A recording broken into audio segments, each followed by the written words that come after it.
Allah razı olsun. Geçmiş olsun. Başka yardımcılar. Şuraya Gezi Belediyesi'nin muhtarıdır. Allah razı olsun. Bir daha böyle aşağı.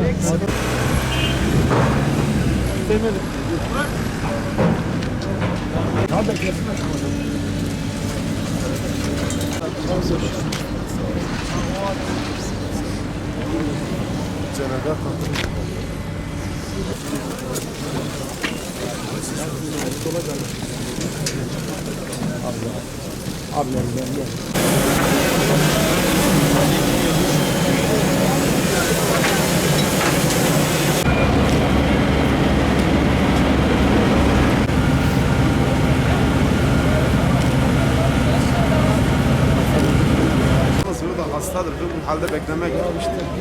Ümidimizi hala kaybetmiş değiliz. Hala sağ çıkma ihtimali var. Çünkü biraz önce yine bir kardeşimiz, bir vatandaşımız tekbirlerle sağ kurtarıldı.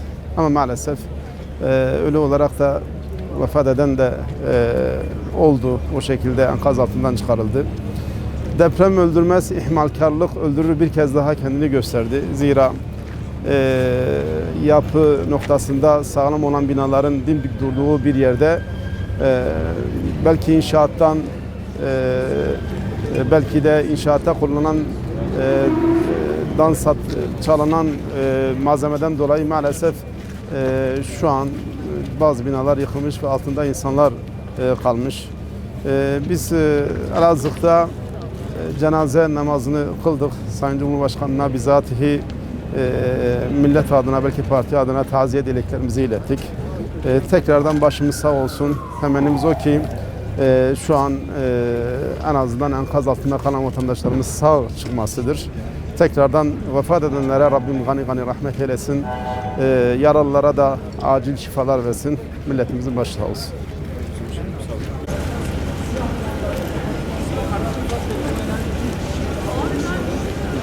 Geçmiş olsun.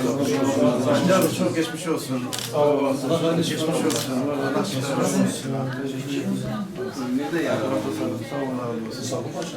İmtihan değilse hayırlı kaldı, zoru geçti inşallah. Var mı bir isteğiniz bizden yapabileceğimiz? Çok geçmiş olsun. Geçmiş olsun. Allah şifa versin. Yapabilecek bir şey var mı? Hoş geldiniz.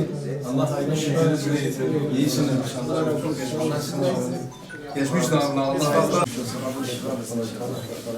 Durumun nasıl? Allah şifa versin. Çok geçmiş olsun.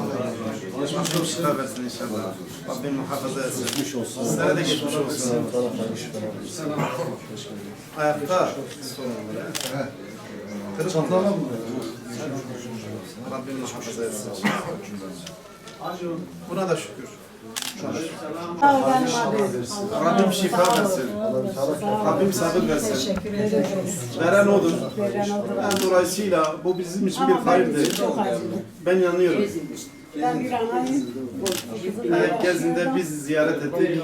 20 sene bundan orada oturuyorum.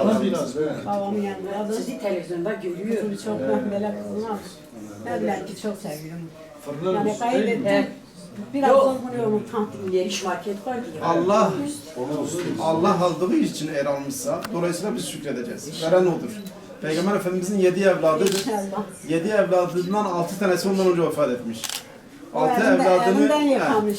ama o eğer hamd ederse, şükredersek, desek ya Rabbi sen verdin. Yani çünkü diyor müjdeleyin o anne babaya ki eğer Allah evladını aldığı zaman şükrederse. Benim ayağım böyle olmasaydı ben gelip kızımı yıkardım. Hiç rahat ol. Allah razı olsun. İnşallah Rabbim onları affeder. Ben gelip onu Siz de yıkardım. onun hatırına verin inşallah. Var mı bir isteğiniz bizden? Sağ ol ayaklarına. Hoş geldiniz. Teşekkür ediyorum. Ayağınıza sağlık. Allah sizden razı olsun. Hastanın durumu nasıl? İyi sayılır. İyi. Ameliyatta şu anda. Ameliyatta. Kolunda kırık var. Şurada. Platin takmışlar. Diyoruz Allah muhafaza. Evet. Var mı yapabileceğimiz bir Çok şey? sağ olun. Allah razı olsun. Çok geçmiş Teşekkür olsun. ediyoruz. Allah Önünüz açık olsun. Sağ olun. Teşekkür ediyoruz. Rabbim şifa versin. Rabbim sabır versin. Çok geçmiş olsun. Allah benden saklasın inşallah. Buna da şükür. Rabbim muhafaza etsin. Allah Bir daha göstermesin. dinlerdensin kıymetini bilin. Evet. Elhamdülillah. bir nefesin kıymetini bilin.